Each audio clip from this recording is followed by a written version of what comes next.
This video is for how to do some pants mends, and you can see these pants have already kind of seen some stuff. You'll see that this rip is at the belt loop. I use that to pull them up, and the same thing happened on this belt loop. So it's the tension of, using the belt loops instead of holding on to the whole belt that created this rip. They're a fairly stretchy pair of pants, which adds a little bit of consideration for mending for some pieces, but right here it's pretty flat. So I've got a piece of an old pants leg here, and I'm going to show you how I do this, which is maybe a little different. The bit that might not be intuitive is that I generally kind of lock in one edge along the seam, because where pants will split if you're wearing them, so they're kind of snug, is right along there. So this is to reinforce that tension point rather than having that split after I've done a mend. So I know some people knot their thread. I never do. It seems like a lot of work. I usually just go through more than once, and sometimes I do this where I pull it out on the first pass. So that's probably why people knot them. But it seems fiddly. I don't have the patience. I just do an overhand kind of whip stitch along this section.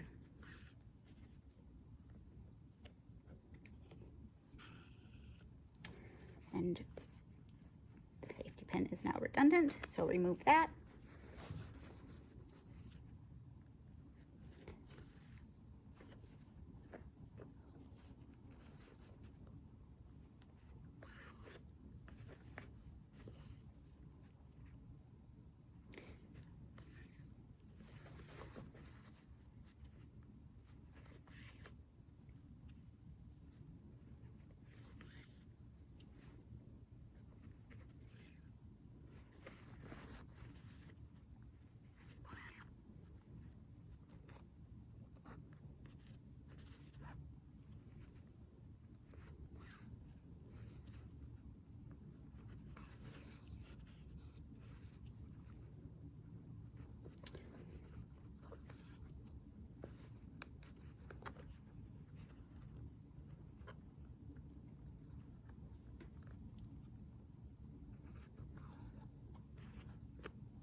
Okay, so that is that done. Now I'm going to go and do the other side. It's hitting up with a seam right now, so I'm going to do a little different than I would sometimes. See where it is here? So I've got my safety pin there, and I can feel where the fabric is on this side. So I think I'm going to go in here, but kind of zigzag over here. I am not a very perfectionist patcher. It's kind of intuitive of what will not fray. So I want a little bit more excess on that other side. I'm very lightly following the stitches, but without much. And I'm folding it sort of where and how this works. This is the kind of situation where, depending on how thick your fabrics are, how thick your needle is, you might want a thimble. You can sometimes use your fingernail, and you can sometimes really jam yourself good and painfully under the fingernail. So you'll figure out where thimbles make sense for you. They do come in different sizes, and they often pop up at different vintage stores, but just be aware that if one of them is sliding off, or if you're really having to jam your finger in there, there are other options. I have never tried to purchase one. I've just sort of found that out through having them show up in different mending supplies. When you find somebody's kit that is at a garage sale or in a thrift store where it's got a bunch of stuff and you end up with a couple of thimbles, you might notice that. So just going over to that edge, and I'm using a little thinner of a thread here than I did, say, here. Mainly I wanted a higher contrast one, for the light jeans. And this is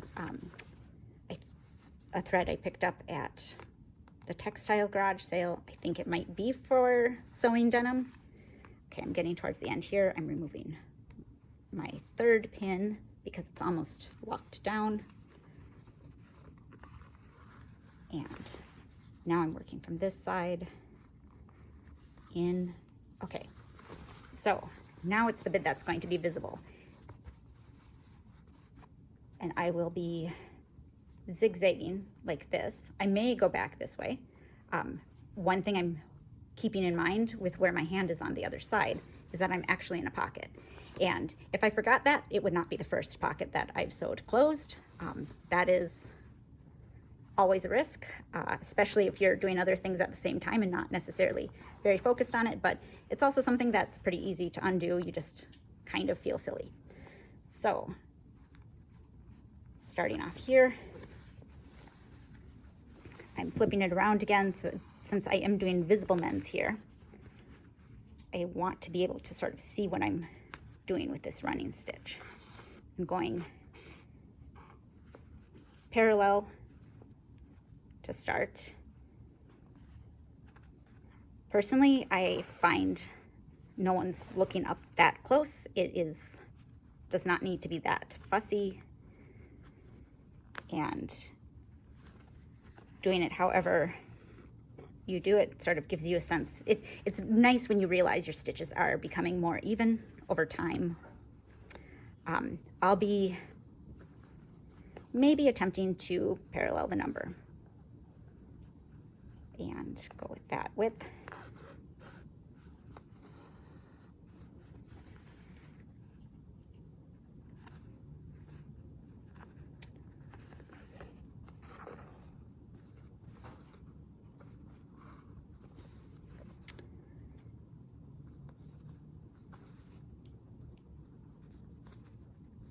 You can see there's a little play there. Sometimes that can get caught, but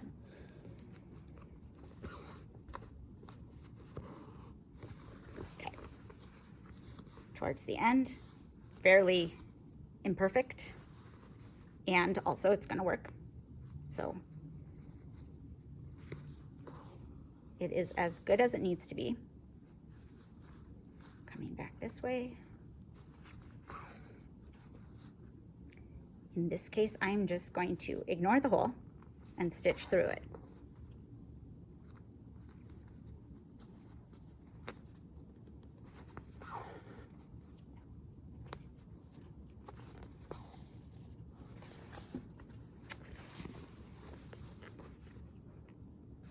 So you can see right there, that is some of that wear that at the seam, which is, again, why we stitched it like that.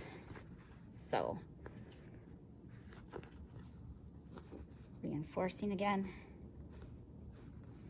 I would say this kind of use, heavy wearing pants, is one where using a thicker cotton thread or even a cotton poly thread, if you've, I know that is still the microplastics, but if you've got it secondhand, they often have a little bit more strength. I've sometimes used button thread that pops up in thrift stores, or carpet thread. And usually how I test them is by pulling the thread and seeing how easily it breaks. So in the middle of this, let's just give this, there's a huge volume of it. So, ooh, it does break if I give it enough force, but that's quite a bit. I've definitely used threads that break much more easily. I feel like it's fairly decent. And threads do degrade over time. So I do know people who, especially with the cotton threads, might pick up new ones for something where it will be getting some stress, just because there's nothing like doing a bunch of sewing and then having your thread fail on you. But you can just kind of test it that way, and you can determine how much stress it'll be handling and what your tolerance is for that. If you're doing visible mends, you might not mind if it has a fail rate, just because it gives you the chance to layer more things or to have more practice or repair more, depending on how much is in your mending basket.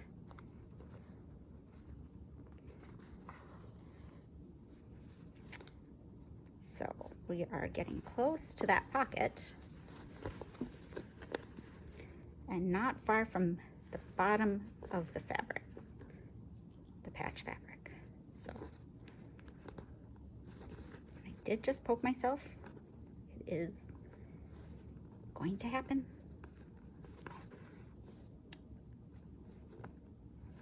Okay, so I'm running into the pocket. I'm just gonna kind of make it up from here. Let's get in.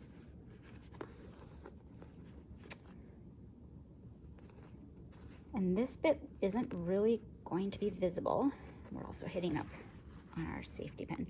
Sometimes, especially with pants where you do have stretch, where your pins are might sort of buckle. So you might want to remove them before you get to that section so that everything is going as flat as possible.